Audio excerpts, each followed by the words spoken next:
అందరికీ నమస్కారం. అల్లు అర్జున్‌కి భారీ షాకు. అతని ఇల్లు కూల్చివేత. ఈ విషయాలను తెలుసుకోవాలంటే గనుక వీడియోని మీరు కంప్లీట్‌గా చూడండి. అప్పుడే మీకు కంప్లీట్ ఇన్ఫర్మేషన్ ఏంటో అర్థమవుతుంది. అదే విధంగా చాలామంది వీడియో చూస్తున్నారు కానీ లైక్ అండ్ కామెంట్ చేయట్లేదు. దయచేసి లైక్ అండ్ కామెంట్ చేయండి. లైక్ అండ్ కామెంట్ చేయడం వల్ల ఈ విషయాలని మనం చాలా మందికి చేర్చిన వాళ్ళవుతాం, తెలియజేసిన వాళ్ళవుతాం. ఇంకా లేట్ చేయకుండా పూర్తి వివరాలేంటో మనం పూర్తిగా తెలుసుకుందాం.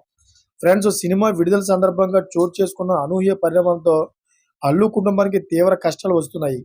ఇప్పటికే ఐకాన్ స్టార్ అల్లు అర్జున్ ఒక రోజు జైల్లో గడిపి వచ్చిన విషయం తెలిసిందే. తెలంగాణ ప్రభుత్వంతో శత్రుత్వం ఏర్పడడంతో అల్లు కుటుంబానికి వరుస కష్టాలు ఎదురవుతున్నాయని ప్రచారం జరుగుతోంది. బన్నీ టార్గెట్ గా ప్రభుత్వం చర్యలు తీసుకుంటుందనే ప్రచారం జరుగుతోంది. ఈ క్రమంలోనే అల్లు అర్జున్ కు మరో షాక్ తగిలే అవకాశం ఉంది. అయితే అతని మామ చంద్రశేఖర్ రెడ్డి ఇంటిని కూల్చే ప్రమాదం ఉంది. తన ఇంటిని కూల్చే అవకాశం ఉండడంతో బన్నీ మామ ప్రజావాణిలో ఫిర్యాదు కూడా చేశాడు. దీంతో మరోసారి అల్లు అర్జున్ కుటుంబ వ్యవహారం సినీ పరిశ్రమతో పాటు రాజకీయంగా చర్చనీయాంశమైంది. ఏం జరిగింది అనే విషయం చూద్దాం ఒకసారి. హైదరాబాద్ జూబ్లీ హిల్స్ లో కేబీఆర్ పార్క్ ఉండగా దాని చుట్టూ రోడ్డు విస్తరణ చేపట్టాలని ప్రభుత్వం నిర్ణయించింది. అయితే ఈ పార్కు చుట్టూ ఉన్న ఇళ్లకు ప్రభుత్వం నోటీసులు ఇచ్చింది. ఇప్పటికే సినీ నటుడు బాలకృష్ణతో పాటు పలువురు ప్రముఖుల ఇళ్లకు నోటీసులు కూడా ఇచ్చారు. వారిలో అల్లు అర్జున్ మామ కంచర్ల చంద్రశేఖర్ రెడ్డి కూడా ఉన్నారు.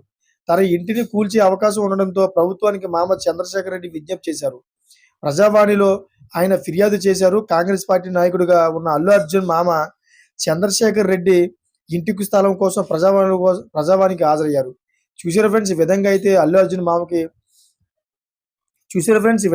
అల్లు అర్జున్కి ఘోర విషాదం చెప్పుకోవాలి. అల్లు అర్జున్ మామ యొక్క ఇల్లు కూల్చివేతకు రెడీ అవుతుంది ప్రభుత్వం. Thank for watching friends.